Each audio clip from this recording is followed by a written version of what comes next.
Dear students, you must be prepared by now for tomorrow's exam, chemistry board exam tomorrow. All the very best for that. Today I got messages from some students that this particular topic is confusing them. So here's the presentation as requested by my students. It's about isomerism in coordination compounds. A very simple topic, easy topic, so let's revise it quickly. Isomerism, as we all know, is the phenomena when compounds having same molecular formula but different structural formula are considered. That phenomena is called isomerism, and those compounds that we are considering here, they are called isomers. So isomerism in coordination compounds is categorized into these categories which are on your screen right now. The categories are structural isomers and stereoisomers. Hence, the isomerism is structural isomerism and stereoisomerism. Structural isomerism arises due to the difference in the structure of coordination compounds. We are going to details in the upcoming slides. They are of structural isomers are of 4 types. We can understand them by ionization isomerism, hydration, a specific term if water is the solvent. The general term is solvate isomerism for a particular solvent. If you consider water as the solvent, in a particular case, we call it hydrate isomerism or hydration isomerism. Next is linkage isomerism, then coordination isomerism. So these 4 are types of structural isomers. Then you have stereoisomerism. The term stereo is related to spatial arrangement, the arrangement of ligands attached to the central metal atom or ion. How is the arrangement in 3D in space? That is called spatial arrangement. So the stereoisomerism arises because of the difference in the spatial orientation of ligands around the central metal atom or ion in a particular case. They are of 2 types, geometrical and optical isomerism. So let's understand them one by one. Geometrical isomerism. In heteroleptic complexes, what type of complexes? Where the ligands are, all the ligands are not of one kind. They are of different types. And specifically there you have the complexes of Ma2B2 types, if 4 ligands are attached to the central metal atom or ion, or Ma4B2 type. That means at least 2 ligands should be of same kind, so that I can compare them on the basis of their placement. Okay, so I was telling you that geometrical isomerism is basically in heteroleptic complexes where there are different possible geometric ligands having coordination number 4 and 6, and 2 isomers are possible with different position with respect to each other. If I just read this statement to you, it is not going to help you in any way. So what we have to understand here is geometrical isomerism has to do something with cis isomers and trans isomer, a term which you must have heard earlier in case of alkenes. Cis and trans isomers you used to make. So if I have metal surrounded by 4 ligands, I am drawing square planar purposely. Why? Because if 2 ligands are of one kind, AA and BB, this arrangement would be called trans because the similar ligands are exactly opposite to each other. And if I have to make cis, what will I do? I'll take M, A, B, B. This is called trans isomer. Simple. Same way, we can explain this in case of octahedral ligand also. Octahedral complex, I mean to say, you have these 6 attachments with the central metal atom or ion. So if you have 4 ligands of one type and 2 of different type, you have to see the placement of these two, because these four will come close in any case, in any arrangement. So I have to judge isomer whether it is cis or trans on the basis of placement of these two. Okay, if they are very close to each other, that is cis. If in the other arrangement you can show them exactly opposite to each other. For example, if I can say B, B, exactly opposite, and then place the remaining four ligands like this. So you can see they are exactly opposite. They could have been here and here also, B and B. They could have been here and here also, B and B. So all those were the possible arrangements where the similar ligand, which is B I am considering here, only two B are there. So that is trans. They are exactly opposite to each other. Right. You must have noticed that I have drawn the cis and trans isomers for square planar and octahedral, not for the tetrahedral. Why? It's a very good reasoning question. In case of tetrahedral, all the angles are 109.5 degrees. And it will never be possible that you bring any two ligands or similar ligands exactly opposite to each other at 180 degree. That will never happen. You don't have any 180 degree angle here. That is possible in case of square planar only. So in case of tetrahedral, the cis and trans isomerism is impossible. Okay. Now, examples in front of you again. I had already drawn. This is one example. You call it cis isomer of this complex. In the complex, you have platinum in the center, surrounded by two ammonia ligands and two chloride ligands. So, ammonia, chloride, chloride. Clearly cis, because similar ligands are close to each other on the same side. And trans would be ammonia, exactly opposite to each other, 180 degree. So this is trans isomer of this complex. Same way, for the, you must have noticed it is square planar.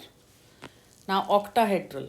In octahedral, cis, cobalt is in the center, metal, and you have four ligands of one kind and two of the other kind. So two chlorides are close to each other, cis, and here you will notice two chlorides are exactly opposite to each other, so it is trans. Simple to draw. Another example under geometrical isomerism, another type under geometrical isomerism.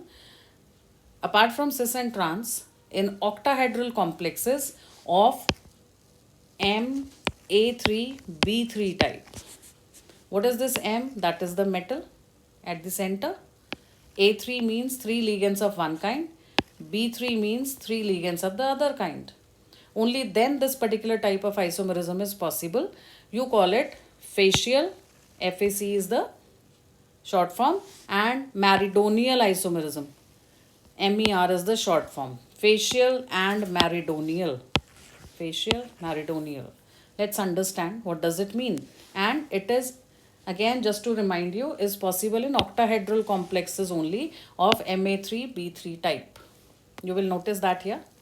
Metal, three ligands of one kind, three of the other kind. So it becomes Ma3B3. Sometimes they give you one marker or MCQs like that.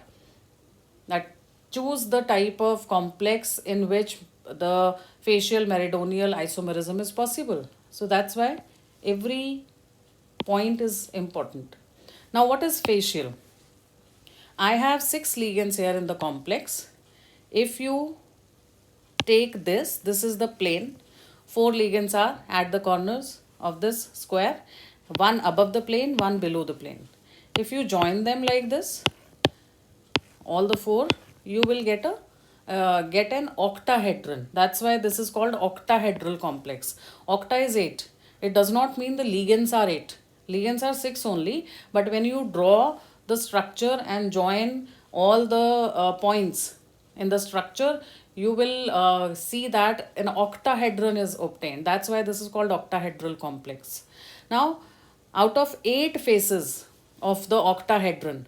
If three ligands of same kind, they are able to make any one face, any one out of the 8. Like if you join them here, they are making one face. So this is facial isomer. Meridional means which is not facial. That means by joining the three ligands of same type, you are not able to make any face of the octahedron. For example, this is not a face of the octahedron. This is a part of the square which is in the same plane. Similarly, these three, if I join them like this, I am not getting any face of the octahedron. Right? How do we make the faces of the octahedron? Metal, 6 attachments like this, ligand, different kinds. Okay, and when you join them, they are in the same plane. When you join it like this here, so these are the 4 faces. Same way, 4 faces below this square. If you consider this screen of the system on which I am writing as plane, obviously it is a plane, so there are 4 corners. At each corner you have a ligand, okay, and in the center you have metal. So one above the plane, one below the plane, join them, you get octahedron. So if the 3 ligands of one type, if they are able to make any one face of the octahedron, that is facial. If they are not able to make any face of the octahedron, that is meridional. Then you have optical isomerism. We are talking about the different types of isomerism. So this is optical isomerism, which is under stereoisomerism. One was geometrical, now optical. Now optical isomers, basically they are the mirror images that cannot be superimposed. Optical isomerism is common in octahedral complexes. We'll come to the structure. This is just for your information, that how do we decide that something is optically active or not. You have, first of all, the polarized light. Unpolarized light is passed through a polarizing filter. This is extra information, don't worry. And the polarized light is then used. In the tube you have a organic compound sample which you want to identify whether it is dextro or rotatory or levorotatory. You must have heard the terms earlier. Dextrorotatory means when the light passes through this sample and it turns towards right, it's not going to hit straight on the screen if it is turning towards right. If it is deviating from its path after passing through the sample, you call that sample optically active. So if it is turning towards right, dextrorotatory, which is represented as a plus sign now. And if the light after passing through the sample is turning towards left, you call it levorotatory, that is minus sign which is used now. Small d and small l. Don't get confused with capital D and capital L, that is totally different from this.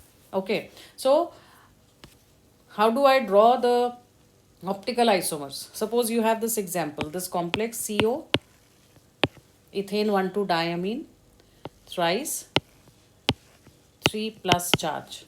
This is the complex ion. So when I have such type of example and I have to draw the isomers, optical isomers, I will draw, I'll show you separately first.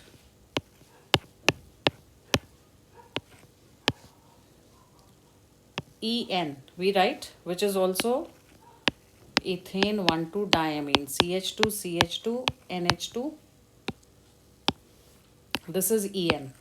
You have lone pair on this nitrogen, lone pair on this nitrogen. So this becomes a didentate ligand. It has 2 ligating atoms. It has 2 atoms which are electron rich. So they can offer their electron pair to metal ion for making the coordinate bond. So we show it like this. And then one En will attach here. Coordinate bonds. One En here. This is the structure. Simple. The one which is made here. I recommend that don't make it like this, these loops. You can make a straight line. Okay. This is made like this in many books. Even if you draw it like this, doesn't matter. But don't get confused that here you have some other atom. No, it is not that. It is simply the nitrogens, two nitrogens of ethane, 1,2-diamine are getting bonded to the central metal ion via this coordinate bonds. So you are making this. And then imagine a mirror here. So the mirror image will be, this will appear here, this will appear here, and this will be on the other side. Simple. You can easily draw this. Now this dextro and levo they have written by looking at the structure on paper. You can never predict whether it is dextro or levo. For that experimentally it is found. So suppose experimentally this is found to be dextro, then the mirror image has to be levo. And if it is found to be levo, the mirror image has to be dextro. So that's why we can write like this if asked. Otherwise simply draw the structures. Don't mention dextro levo. It is understood one is dextro, other has to be levo. So these are the optical isomers of the complex where 3 didentate ligands are attached to cobalt 3 plus ion. Another octahedral complex. Octahedral because there are 6 attachments. 1, 2, 3, 4, 5, 6. You have 2 chlorides and you have En and En here. Okay, didentate. So you can see 6 attachments. This is, if this is dextro, this is the mirror image. Cl will be here. This will be exactly opposite and this will be appearing here. So easy to draw the mirror images like this. These are optical isomers. Now the next type of isomerism, the broad category, structural isomers, which is divided into 4 small categories. One is linkage isomerism. It is present only where you have ambidentate ligands, the ligands which have 2 possible ligating atoms, like in case of NO2. The bond can be made through nitrogen with the metal atom or ion or through oxygen.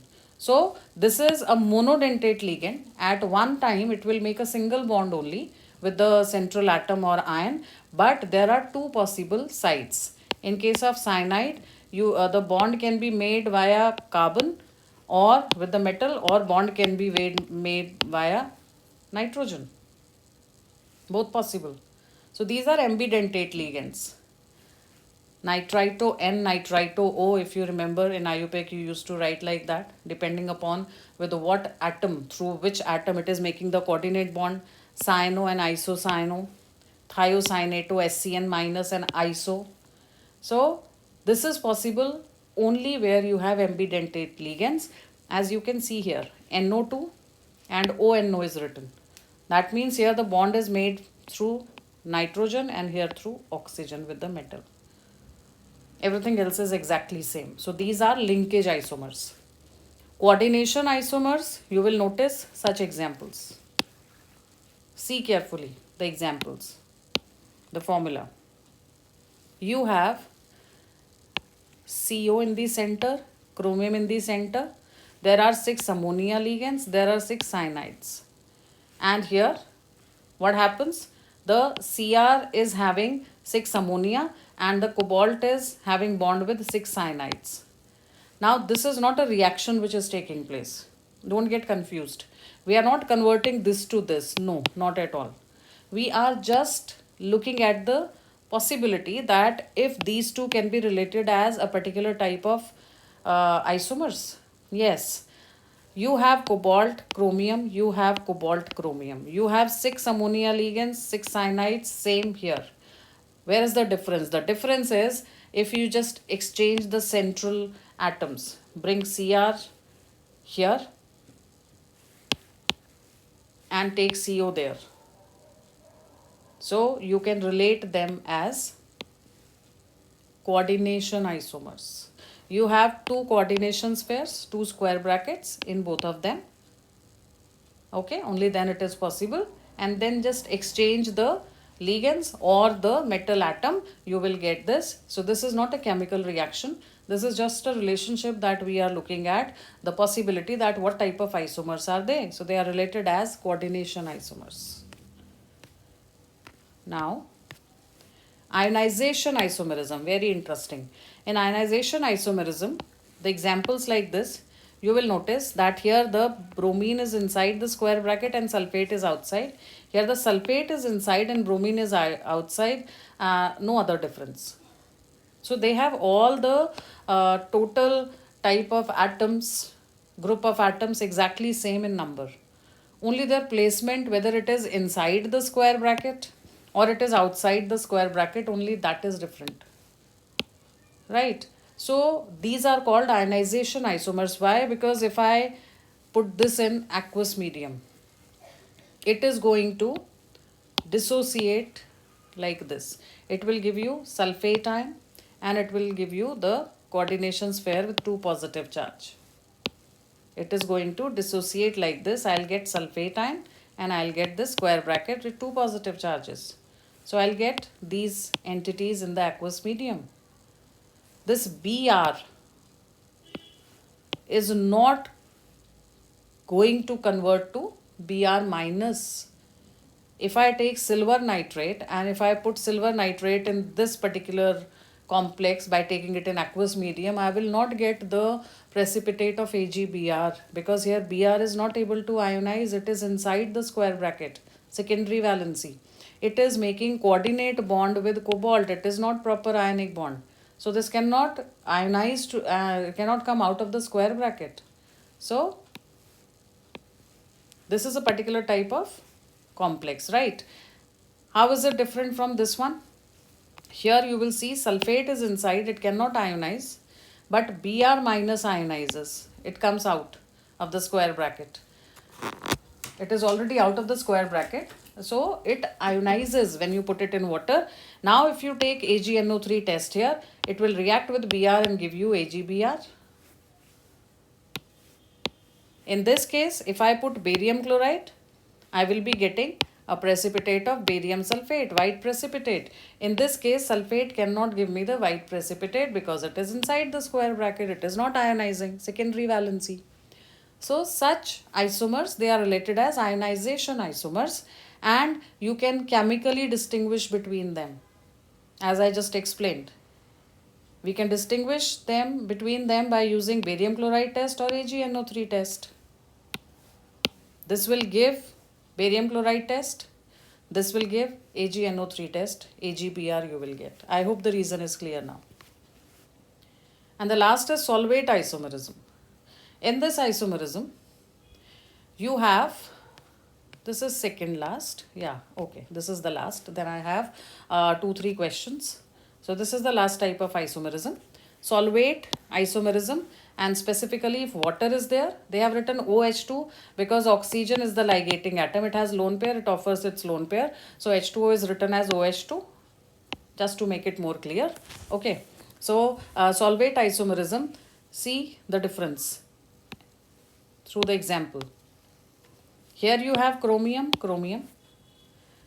1, 2, 3, 4, 5, 6 water molecules inside the square bracket making coordinate bond with chromium, and here the Cl, one Cl is inside which was earlier outside.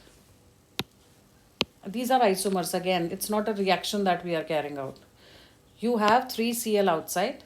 Now you have 5 water molecules and 1 Cl inside, so outside only 2 Cl are remaining and 1 water molecule has come out from here, right? So 5 are remaining. You can understand it like that. If you write the next one more isomer, you can say Cr OH2 or H2O, 4, 2 chlorides inside, 1 outside and 2 H2O outside. So total will be 6 water molecules, 3 Cl. 5 plus 1, 6 and 1 plus 2, 3. Total is same and 1 Cr. The difference is that how many solvent molecules are inside the square bracket and how many are outside, that is changing. So we call it solvate isomerism. If it is specifically for water, you call it hydrate isomerism. So here this is an example of hydrate isomerism. So this completes all the examples that I wanted to discuss for different types of isomers. I hope it is clear to you. Now let's quickly discuss the NCERT questions based on them. The question is draw structures of geometrical isomers of FeNH3 2 CN4-. You will notice 2 ligands of one type, 4 of the other type. So I can draw cis trans. Geometrical में there are 2 types. एक cis trans है और दूसरा है facial meridonial. So here if I have MA2B2 type or I have metal with A4B2 type, which is here cis trans. Think of cis trans.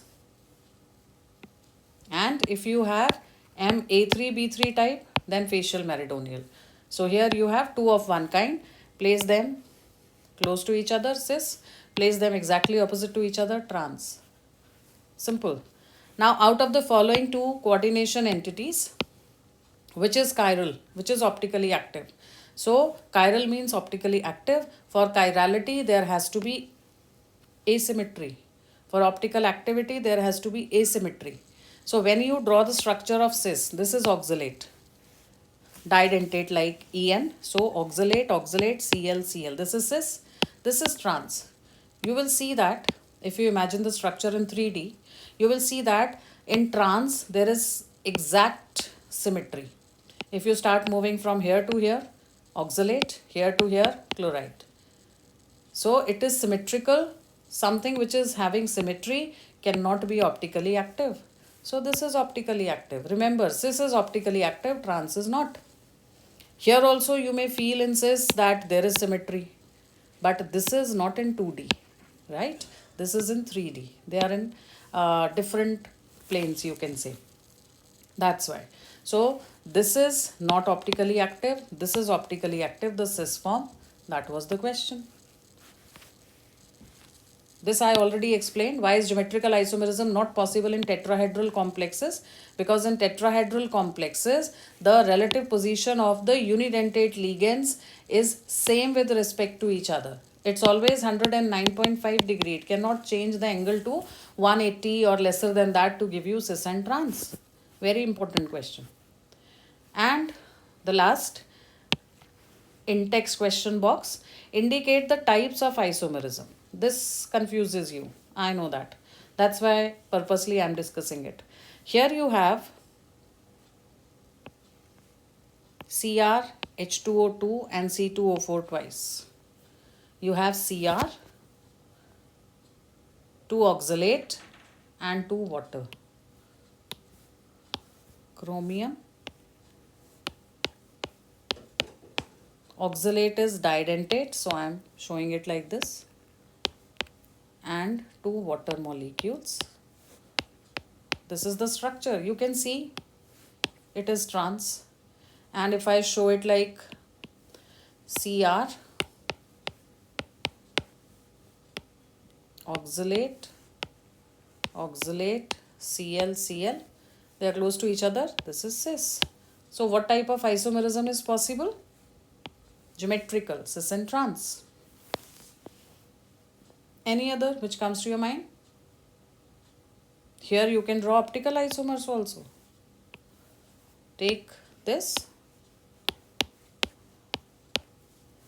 But trans will be optically inactive.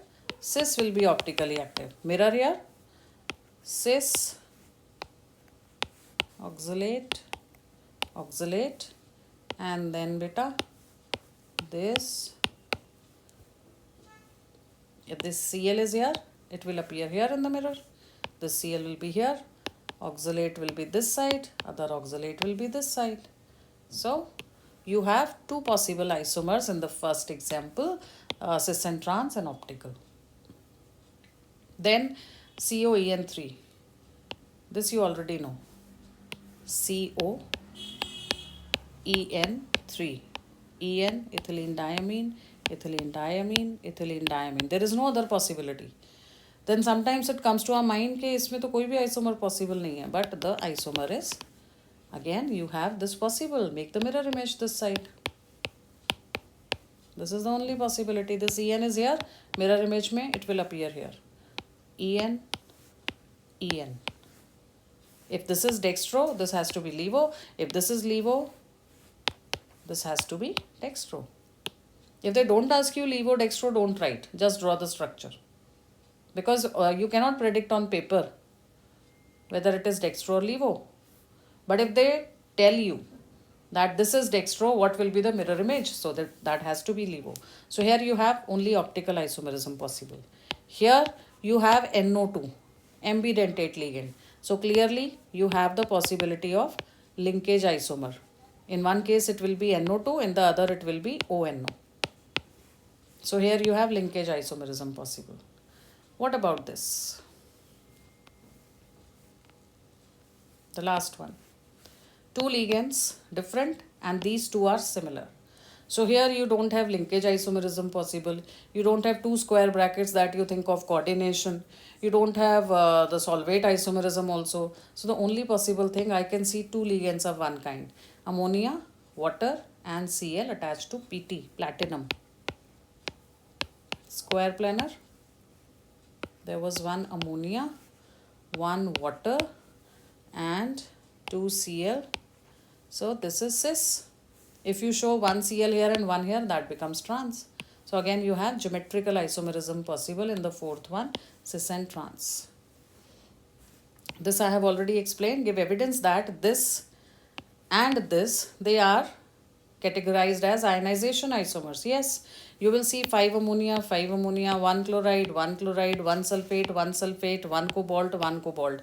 They are clearly isomers. But how to prove that they are ionization isomers? In this case, you will get the white precipitate of barium sulfate if you treat it with barium chloride, because this is outside the square bracket, primary valency, it will ionize. In this case, you will get the AgCl precipitate, white precipitate, if you treat this with silver nitrate. So by using this chemical test, I can give evidence that they are ionization isomers. So that completes the topic which was bothering you. I hope it helps you. Prepare well, okay, and read the question paper carefully. During your reading time, you decide, make a plan that how to go about when you start writing the paper. And you will do very well. Stay calm, write nicely. All the best.